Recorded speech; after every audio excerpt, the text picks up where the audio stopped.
Good evening. Sorry for the delay there, trying to get the stream going here, but wanted to make everyone aware that we have a Aurora borealis happening again here in Alabama. Of course, we had, I think it was a couple years ago, we had a very big one, and got started hearing some reports earlier today of a geomagnetic storm that was pretty big, and expected to see auroras well north of us, but all of a sudden we started getting some reports of them being visible. And look at our Russellville Skycam. Look at that. You can see the red there. This is probably the best looking one we've got in our Skycam network right now. Of course, you're in the northern part of the state, so it's going to be a little bit better than places further to the south, but we'll see here in a second that we've actually got some of it happening further south as well. But this is coming straight off the live Skycam. This isn't long exposure or anything like that. And you can see that there's some green there near the horizon. So we got some of the pink there, some of the pillars there showing up, and then some of the green there near the horizon. So really cool looking deal here with the Aurora with this magnetic storm, which I believe is up to a K index of 9, which is a very high one, and part of the reason we're able to see this here. So let's take a look. Hatton's starting to look a little bit less pretty as it was earlier. I think I can still see a little bit of pink here. I think we're starting to kind of go into night view mode a little bit with the camera, but still seeing a little bit of pink, maybe a little bit of green here, but we got a little bit of the light pollution closer to this one as well, but still seeing a little bit there as well. And then Albertville, not as much. Again, I might be seeing a little bit of pink there, maybe a little bit of green down towards the south, but for sure with Russellville, you could see absolutely that it was a very bright looking aurora there. So here's a few pictures that we've received. And so this is actually from our friend and field meteorologist, John Oldshoe. So he's down in Fairhope. So he's very far to the south, and with a long exposure, he was able to pick up a little bit of pink there at the horizon. So again, that far to the south, likely you're not going to see anything with the naked eye. You would have to do a long exposure, whether it be with your camera or with your phone. Most phones have the ability to do that. So if you can set it up on your phone, you should be able to get a long exposure and hopefully see some of the color there. So again, that's in Fairhope all the way down kind of to the southern edge of the state. Here's another one here looking much brighter, a little bit further to the north. I didn't get the exact location on this one, but this is in Alabama, and you can see much brighter here, so I assume it is a further north location.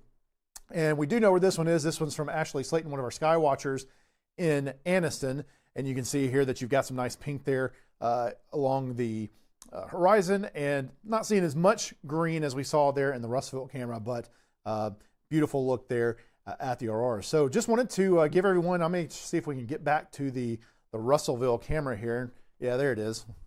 Just to kind of keep showing that, since this is the live look at the Aurora. So I encourage you, if you got the opportunity and want to get outside and experience and get out in some chilly air, that you take a look and see, especially in the northern part of the state, the Tennessee Valley, kind of the northern half of Alabama, have a better chance of seeing something maybe with the naked eye. I mean, of course, we're looking at this through a camera, but I would expect you could probably see some of this with the naked eye, but there's still going to be cases where you get out there and you don't see a whole lot, and then you really see it when you put your camera up and do the long exposure, and then it just really pops through the long exposure. So again, I encourage you, if you got the opportunity and want to brave the cold for a little bit, to take a look at it, because we don't see these very often. Of course, here in the last couple of years, it's been a little bit more common, it seems like, and we've gotten a couple of pretty cool ones. But anyway, just wanted to give everyone an update on that here at the Alabama Weather Network, and let us know if we'd be happy for you to send us your pictures through the Alabama Weather Network app,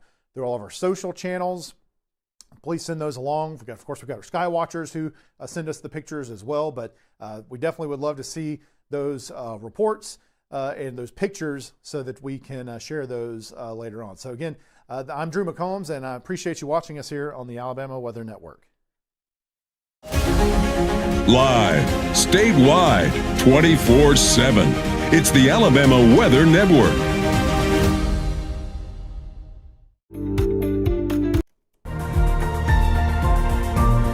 It's time for your statewide Alabama weathercast.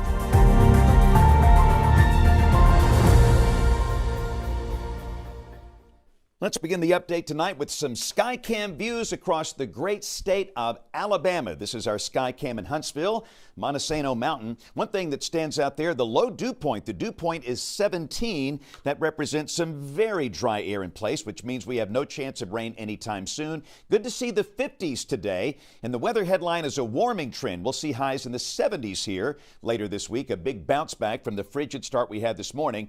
This is coming from Cullman. Sky clear this evening. They were in the 50s earlier. They're currently in the 40s. Some of the colder pockets might see a light freeze tomorrow morning.